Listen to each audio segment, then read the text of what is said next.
Je déteste les animaux préhistoriques par tous ordres de droite, bordel. C'est de la merde mélangée comme ça partout, c'est politique. C'est mieux de faire les choses dans l'ordre. Va te faire branler. Trop de scar. Salut tout le monde et bienvenue sur Écran Fou. Et ça y est, on arrive au bout de ce bilan 2024 avec la dernière vidéo qui portera sur les top séries de cette année passée. Une année pleine de bonnes surprises quand même, hein. Et souvent effectivement pas rattachée à de grosses franchises. Non, ça c'est souvent bon pour le flop. Et j'avoue, oui, j'ai pas mal pris mon panard cette année, hein. Et pour commencer ce top, on va aller du côté du Haine Rouge, donc de chez Netflix, parce que on aura beau les critiquer autant qu'on veut, mais en termes de série, ils arrivent toujours à nous sortir des pépites. Ils sont trop forts. Bon, ceci étant, c'est la plateforme qui propose aussi le plus de contenu, donc forcément, si on fait un ratio, on a plus de chances de tomber sur de la qualité que les autres. Et donc, on commence dans un premier temps avec la saison 2 de Monstres. Donc après nous avoir fait découvrir la charmante personnalité de Jeffrey Dahmer, c'est au tour des frères Menendez de passer à la casserole, sous la production, encore une fois, de Ryan Murphy, pour une série absolument captivante qui, alors bon, quand tu connais pas plus que ça les détails de l'affaire, va vraiment te mener à un jeu de yo-yo permanent, quoi. Surtout en termes de ressenti, à chaque nouvel épisode, tu ne peux jamais te reposer sur un quelconque acquis. Voilà, on remet en doute tes certitudes et ce jusqu'à la fin. D'autant que les acteurs sont vraiment très bons pour y contribuer. Alors évidemment, au même titre que la saison sur Dahmers, la chose est pas mal romancée en conséquence. Donc si vous êtes plutôt curieux, je ne saurais que trop vous recommander le documentaire également dispo sur Netflix afin de compléter votre culture sur l'affaire, qui vous permettra effectivement d'avoir un œil plus aguerri que ce que la série propose. Mais bon, voilà, en état, voilà, en tant que série, on va pas se mentir, on est vraiment sur un excellent cru. Évidemment, Netflix ne s'arrête pas là, puisqu'ils nous ont également régalé avec Ripley. Alors, réadaptation du talentueux Monsieur Ripley. Voilà, c'était une véritable baffe de mise en scène, de photographie, tout ce que tu veux, pour nous plonger effectivement dans la tête d'un sociopathe, manipulateur, arnaqueur et tout ce que tu veux. Absolument incroyable et joué avec brio par Andrew Scott, hein. Un suspense insoutenable qui nous glace le sang à l'idée de pouvoir faire la connaissance d'un tel énergumène un jour, hein. Donc là vraiment on est dans le haut du panier de 2024 selon moi. Alors autre très grosse surprise, Shogun proposé par Disney+. Donc voilà, quand on veut te replonger dans le Japon féodal avec la violence qui le caractérisait, et ça donne ça. Donc voilà, c'est percutant, c'est sincère dans sa mise en scène, dans ses décors, dans sa franchise. Au niveau de l'acting, c'est très juste. L'histoire est excellente. Bref, ça se dévore de bout en bout. Alors après, attention, hein, j'ai dit Disney+, mais en fait non, vous vous en doutez bien que c'est pas eux qui vont vous proposer de base une telle qualité. Non, à la base, c'est une série signée FX, mais qui a été distribuée par Mickey. Enfin, quoi qu'il en soit, c'est un véritable uppercut de ce début d'année 2024. Donc si vous l'avez pas déjà vu, jetez-vous dessus. Grosse surprise aussi de cette fin d'année, signée Amazon, The Day of the Jackal, donc adaptation en série du célèbre roman Chacal, qui d'ailleurs avait déjà fait l'objet d'un film avec Bruce Willis qui s'appelait Le Chacal, mais ici avec dans le rôle titre Eddie Redmayne. Alors moi c'est un acteur que j'adore beaucoup et qui en fait de par son physique qui l'amène souvent à écoper de rôles de gentil garçon, et en fait il crée la surprise ici en tuant à gage implacable, donc qui en plus est traqué par un agent britannique interprété par Lashana Lynch qui est absolument impeccable elle aussi. Donc une série qui sent bon la qualité anglaise comme on l'aime beaucoup, hein, avec le même soin d'écriture qui caractérise effectivement la Grande-Bretagne en matière de série, et puis qui nous amène à travers l'Europe dans cette traque au tueur professionnel, voilà, qui va devoir aussi jongler au mieux avec sa vie de famille, parce que oui, hein, tout aussi impitoyable soit-il, eh bien notre héros et donc notre tueur n'en demeure pas moins humain. Et oui. Et la série va s'amuser, donc pour son plus grand désarroi au héros, à lui poser des dilemmes récurrents autour de tout ça, alors que à côté de ça, il doit honorer en plus le contrat de sa vie, quoi. Bref, c'est poignant de bout en bout, ça en fait pas des caisses pour autant, et surtout, vivement la saison 2, quoi. Autre gros coup de cœur, comme par hasard, produit par Tonton Spielberg, Masters of the Air, avec en l'occurrence Austin Butler et Barry Keoghan. Donc voilà, encore une série d'une beauté ahurissante pour nous plonger durant la Seconde Guerre mondiale, donc à travers une escadrille de l'US Air Force, qui a pour mission effectivement de mettre à mal les positions de l'Allemagne. Hein. Et alors, oui, je l'ai dit, mais je le répète, c'est magnifique. L'image, la photographie, c'est du grand art. Enfin, je veux dire, quand il y a des guignols sur YouTube, alors je vais pas citer les noms, mais qui osent prétendre que les séries, c'est pas de l'art, bordel, je suis désolé, mais changez un peu vos programmes télé, quoi. Enfin, arrêtez de regarder de la merde, ou je sais pas, mais faites-vous cette série alors déjà sur le meilleur écran possible, hein, et ensuite, venez me dire qu'il n'y a rien d'artistique là-dedans. Ce serait quand même culotté. Hein. Donc oui, c'est un pur bijou et tu comprends que des mecs comme Spielberg ou même Tom Hanks ont voulu produire ça. Et surtout, ça se voit quoi. D'autant que, alors, c'est également super bien écrit en termes d'histoire, en termes de personnages. Ils sont attachants, c'est émouvant, c'est tendu et haletant quand il le faut. Enfin, bref, voilà. Moi, j'ai pas ressenti ça depuis Band of Brothers. Alors, parmi également les gros coups de cœur de cette année, cap sur Apple TV+, avec Présumé Innocent, qui reprend effectivement le scénario du film avec Harrison Ford. Alors, j'imagine que certains me diront... Oui, mais quel est l'intérêt d'étirer au format série une histoire qui tenait déjà largement bien dans un film qui en plus était de très bonne qualité? Eh bien, en fait, cette série va vous expliquer en quoi c'est tout à fait légitime de pouvoir adapter ça sur presque 6 heures. D'autant que ça va jouer avec toutes les ficelles possibles pour rendre le truc insurmontable pour le héros de sortir innocent du meurtre dont il est accusé. C'est rebondissement sur rebondissement sur rebondissement, mais ça se tient super bien du début à la fin. Et comme c'est une mini-série, tout se tient. Voilà, t'as pas de baisse de rythme, t'as pas de gras, et tu sens le souci d'écriture à travers tous les personnages et les enjeux qui sont liés à eux.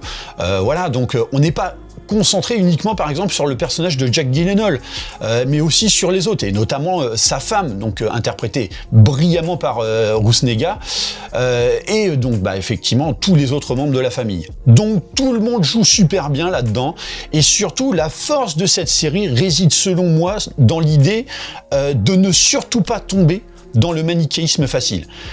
Le personnage de Jack Gyllenhaal, c'est là qu'il en devient extraordinaire, parce que à travers lui, tu te rends compte que le terme d'innocence est plutôt relatif, du fait qu'il entretient vraiment et parfaitement le dilemme multiple de sa situation, entre cette affaire de meurtre, mais aussi les divers conflits d'intérêts qui rentrent en ligne de compte, puisqu'effectivement il y a eu aussi dans toute cette histoire une course à la procuration qui a amené à des tensions au sein même justement du cabinet. Donc tout ça qui vient effectivement mettre un peu plus de sable dans les engrenages, hein. Et puis c'est sans parler effectivement des rapports familiaux que le héros va devoir renforcer, et aussi ces attitudes qui font de lui le suspect parfait. Donc c'est tout ça la force de cette série, et notamment de ce personnage, c'est que en fin de compte il est pas sympa quoi, il est pas sympa, donc ça rend la chose d'autant plus complexe. Bref, c'est une putain de série que je ne peux que vous conseiller si vous aimez ce genre et que le suspense est votre tasse de thé. Comme je le disais, hein, c'est 6 heures uniquement. Et alors pour les sceptiques qui ne seraient pas tentés parce que, par exemple, ils ont déjà vu le film avec Harrison Ford et que, en l'occurrence, ils penseraient connaître la fin, retirez-vous cette idée de la tête parce que, effectivement, la série a son lot de surprises. Bon d'ailleurs, toujours sur Apple TV+, qui aura su se démarquer encore une fois cette année 2024 avec un peu de SF, hein. C'est vrai qu'ils en ont quand même pas mal des programmes du genre. Voilà, donc à défaut d'une saison 2 de Silo qui n'a pas su marquer le coche et qui faisait partie du flop, et en attendant avec grand espoir la saison 2 de Severance, on a eu droit à Dark Matter avec Joel Edgerton, Jennifer Connelly et Alice Braga. Et donc si le début laisse entrevoir un truc sympatoche et un peu chiadé sur, en l'occurrence, les mondes parallèles, en fait, ça va vite trébucher dans le délire multiversel super intéressant qui amène même à remettre en cause la nature humaine, mais aussi les notions de libre arbitre et de liberté. D'autant que ça ne cherche pas à en mettre plein la vue en priorité, mais à quelques moments, eh ben, ça va quand même savoir en jouer, voilà, et ça fait mouche. Après, il arrive dans la série un moment où bon, ça commence à partir un peu loin. Je pense surtout qu'il faut pas perdre le rythme. Mais bon, en tout cas, très satisfait de cette série. Alors, j'ignore s'ils envisagent d'en faire une suite. La fin est pas totalement fermée, mais en tout cas, elle offre quand même un dénouement qui se suffit amplement à lui-même. Bref, si suite il y a, j'espère qu'Apple TV+ saura garder le même esprit et la même qualité, parce que souvent sur les high concept en termes de série, ils ont tendance à se perdre en route. Donc on va croiser un max de doigts, mais en l'état, pour ce qu'on vient d'avoir, ça se tient super bien. Et pour finir avec ce premier listing des tops, on retourne effectivement chez Netflix. Et oui, encore eux, avec, alors dans un premier temps, Le problème à trois corps. Alors, adaptation effectivement du célèbre roman de You16, donc proposé ici à la mise en scène par Benioff et Weiss, à qui on devait effectivement Game of Thrones. Et alors, c'est vrai que je l'attendais beaucoup cette série, même si j'acceptais l'idée que ça réécrirait quand même forcément un peu l'histoire pour mieux tenir au format série. Donc, oui, par rapport au bouquin, et il y a des personnages qui sont différents, il y a de la réécriture, mais franchement, ça passe plutôt bien. Et alors, dans le high concept de SF pour annoncer une potentielle invasion alien, en partant dans tous les sens avec peu de chances de succès quant à la victoire de l'humanité, on a vraiment affaire à une série que j'ai trouvé incroyablement palpitante, avec des moments très forts sur toute la durée. Donc voilà, pas spécialement de baisse de rythme, et surtout, rien n'est véritablement éludé de l'essence du bouquin malgré les écarts. Mon seul regret, c'est que pour le moment,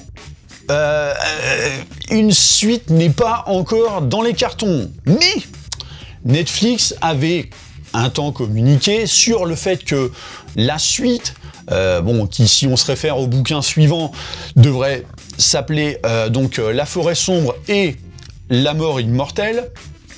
Donc ces suites seraient apparemment développées au format film.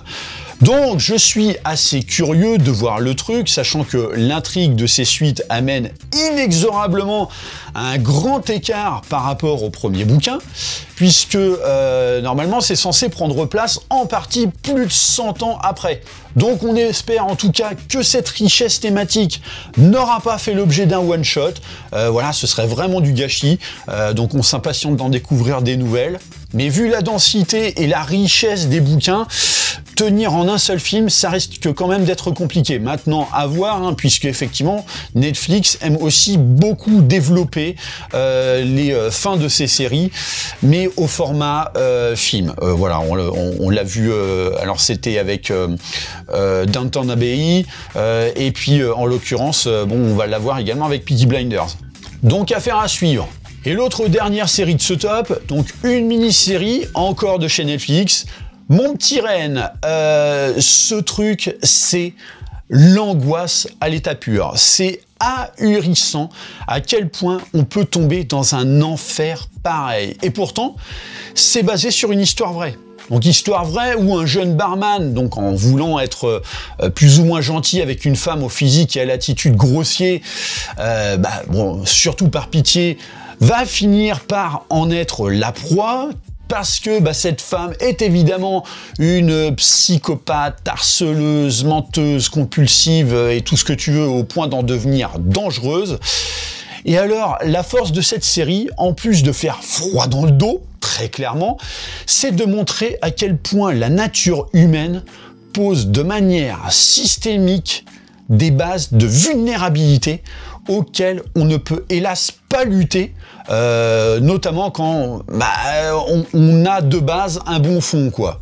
Et surtout, c'est une série qui montre les affres du jusqu'au-boutisme, notamment pour ce qui est lié au harcèlement. Et moi, ça m'a d'autant plus parlé qu'à une époque, j'ai fait l'objet de harcèlement toxique. Et que c'est quelque chose de très dur à vivre et difficile de s'en sortir. Vraiment. Et cette série est tout bonnement incroyable pour ça. Et en plus d'être palpitante. Et comme je le disais, là où on pourrait penser que c'est tellement excessif que ça ne pourrait pas exister, et bah si, en fait si, je le répète, c'est une histoire vraie. Alors bon, c'est certes un petit peu romancé, mais ça en garde vraiment l'essence principale. Et plus étonnant encore, ce sont des choses qui existent tout autour de nous au quotidien. Donc voilà, belle surprise. Alors qu'on regarde qu'une fois, hein, parce que se réinfliger ça relèverait plus du masochisme qu'autre chose. Mais voilà, ça reste une belle surprise quand même, en termes de suspense et de tout ce que vous voulez. Maintenant, je vais distribuer les mentions honorables de l'année 2024, en commençant d'abord par Mayor of Kingstown, que j'ai effectivement rattrapé cette année. Et alors, oui, j'ai adoré. C'est puissant en termes de thématique, c'est un véritable casse-tête de diriger cette putain de ville pour le personnage de Jeremy Renner, surtout avec toutes les merdes auxquelles il doit faire face, hein. Mais qu'est-ce que c'est bon, quoi. Alors je l'ajoute cette année parce qu'effectivement, bon, on en est à la troisième saison qui est sortie en 2024. Donc bon, estampillé Taylor Sheridan, donc forcément ça reçoit systématiquement le Stempel Quality, hein. Même si bon, j'ai pas vu toutes les séries qu'il a pondues cette année. Mais quand en plus la série traite de l'univers carcéral, alors déjà, bon, moi c'est une thématique que j'adore, hein. Ouais, c'est un petit peu mon côté bad boy. Bon, bad boy en carton, je sais, hein, mais bad boy quand même. Et j'avoue que malgré tout, la saison 3 m'a quand même laissé un petit peu sur ma faim, bien qu'elle lance des pistes intéressantes. Voilà, j'ai pas été 100% rassasié, mais je ne peux que recommander cette série malgré tout, par encouragement, parce que il y a de grands espoirs que justement, les trous qu'il y avait dans cette saison 3 vont trouver de quoi le reboucher avec la saison 4. Alors, évidemment, comme Netflix est toujours décidément trop fort, ils ont également frappé un grand coup, selon moi, l'année dernière, avec Terminator 0. Ou comment il fallait, selon moi, depuis si longtemps poursuivre la franchise. Alors, bon, si je me rappelle bien, c'était Masashi Kudo qui était notamment derrière Bleach et qui est en charge de l'animation. Donc oui, on est face à un style manga qui, étrangement, se mêle plutôt bien à l'atmosphère de Terminator, hein. De toute façon, ça peut pas être pire que les derniers films, mais surtout l'histoire offre une vraie suite à Terminator 2 tout en explorant de nouvelles pistes plutôt intéressantes, voilà, qui exploitent l'évolution de l'intelligence artificielle dans l'ère qui est la nôtre, hein. Chose qu'on ne pouvait pas trop prendre en compte à l'époque des premiers films puisque l'IA était plus de l'ordre du fantasme. Donc voilà, plutôt que de pondre du Terminator Dark Fate qui ne fait que tirer un trait sur le passé pour pouvoir finalement juste le réécrire, là on avait vraiment quelque chose d'original et qui cherchait à amener plus avant la thématique. Donc, série animée terriblement efficace et qui te fait rapidement oublier le style manga, voilà, si ça te rend un peu frileux et surtout si tu en espérais un minimum de violence. Même au format animé, tu vas pas être déçu. Autre recommandation, adaptation d'un célèbre jeu vidéo, Fallout.